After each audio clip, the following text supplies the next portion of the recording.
Yo, what is up CHH fans? In today's video, we're discussing the topic of the Summer 22 playlist, but more specifically, we're discussing 1K Phew and how he had so many features. Now, as some of you may know, like DJ B+ has mentioned before, Reach Records has been doing summer playlists since 2018, so their most recent playlist was actually released pretty recently. But something that stood out to a lot of CHH fans as well as 1K Phew fans is the amount of features that he had. And according to what has been seen on the playlist, 1K Phew was on about 6 songs out of the 19 that were on the playlist. But this isn't really abnormal for 1K Phew. Actually, it's more abnormal for 1K Phew not to have a lot of features on the playlist. Looking back at a lot of the summer playlists that Reach Records has released, there are only 2 playlists where there aren't 13 tracks left without 1K Phew. Now that sounds very weird, but this time is actually a little different. Usually in most cases it might come off as 1K Phew only having maybe about 1 to 2 tracks on a playlist, but in this playlist, as I mentioned earlier, he had way more than that. Songs with legends and up-and-comers, as well as some of his homies like the 1K Famo. But what if I told you the real reason, or the real reasons that this could have happened is more than what you realized? So in this video, I'm going to be giving 3 theories as to why I think 1K Phew had 6 features on the Summer 22 playlist. Starting with number 3, making tracks with his friends. 1K Phew is obviously connected to every artist that he did a song with, whether he has done songs with them in the past, has connections and knows people that they know, having mutual homies, or being signed to the same label. Meaning that it's very possible that some of these artists reached out to 1K Phew asking him to be on a song, and honestly getting someone they love to hear on one of their songs. At number 2, On the Rise. Now this might sound weird to say, but as some of you may know, as it's been mentioned in the past, 1K Phew almost seems to be everywhere, being on plenty of features on new up-and-coming artist songs, as well as winning awards for the music that he did with Lecrae, along with many other things. So this playlist could have possibly been highlighting an artist that is popping off right now that Reach Records really wants to go far and knows has lots of potential, or using a lot of the traction that he's gained to highlight a lot of their other artists as well, which isn't bad at all. But now to number 1, the playlist is actually an ad. Now you might be wondering what I mean by that, and I'm going to explain. But before I do that, I want to play these 2 videos, one by The Crew and one by Mitch Durrell. We just talked about him being on a 116 playlist, and I want to go back to that because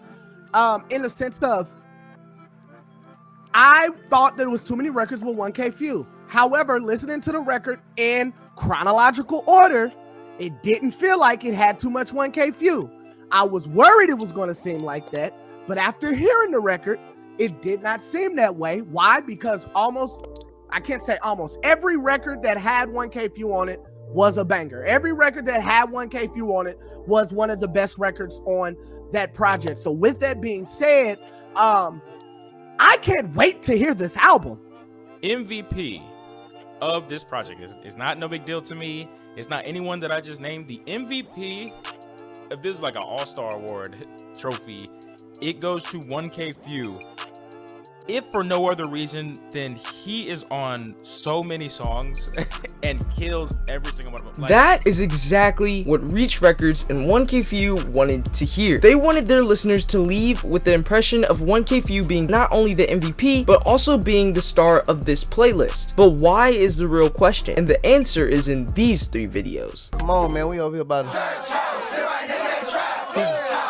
1K Phew's album is the answer, not only to us possibly getting other projects like New Hollywood and Church Close 4, because once this releases, we're going to be getting way more Reach Records drops, but this is just a utilization of some of Reach Records' most amazing tools, which is their audience. 1K Phew is going to be releasing his project very soon, and he's also been letting his fans know that the album is done, but as you may know, all of Reach Records fans aren't 1K Phew fans, so the best way to get them onto the 1K Phew train is to let them know who 1K Phew is, and the best way to do that is by getting him on tracks he's never been on before, different sounds, and showing all the things he can do on different types of beats with different type of people. So when I say this is an ad, I don't mean that in a bad way. Matter of fact, this is extremely genius, because think about it. When you're renting a car, you don't rent a car that's being used because those utilities are already being utilized by someone else. But when a car is sitting in the lot, you most likely are going to get that one instead. And by that, what I'm saying is, due to the fact that no other Reach artists are really using the utilities such as advertisement endorsements, and many other things, why not give it to 1K Phew, who's going to be dropping a project soon? Now, of course, they're using their same utilities to promote other artists, but because 1K Phew is going to be the one dropping soon, why not give him the chance to get the spotlight? So when it comes to the Summer 22 playlist, that's exactly what they did. Gave an artist they love the spotlight, but also gave him time to gain new fans for this project he's about to drop. If you enjoyed this video, make sure to let me know in the comments below, and I'll see you in the next video.